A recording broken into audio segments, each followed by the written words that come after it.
Liquor Board umulon sa gamhanan sa Dakbayan sa Talisay aron pag-regulate sa mga bar o Cristo bar sa syudad.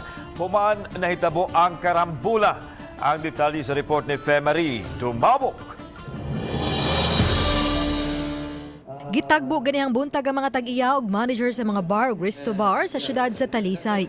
Human sa natabong karambula tali sa 15 ka mga batan-on sa usa ka Cristo bar sa Barangay Lawan 1 sa Yuning Buwana. Ang karambola ang nakuhanog video ug nag-viral online. Usa sa nakita sa mga tigom ang kaminungdanon sa pag-umol og liquor committee o board. Subli usab nilang gipahinumdum ang curfew alang sa mga minor ug ang dili pagbaligya og bino sa mga minor de edad. We will talk to the mayor.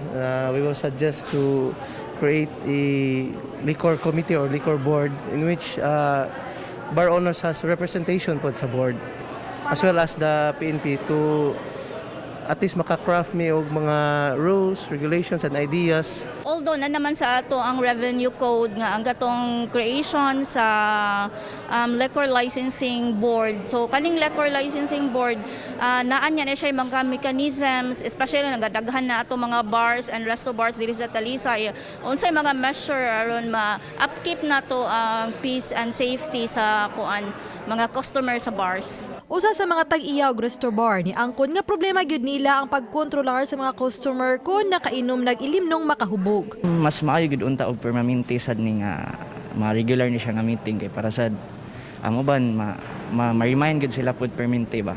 Samta ang Pangulo sa Talisay City Chamber of Commerce and Industry miingon nga gikinahanglang matag usa kanila adunay security plan. Ang mga resto bars ni Sprout na karon sa Talisay, it is a sign of progress.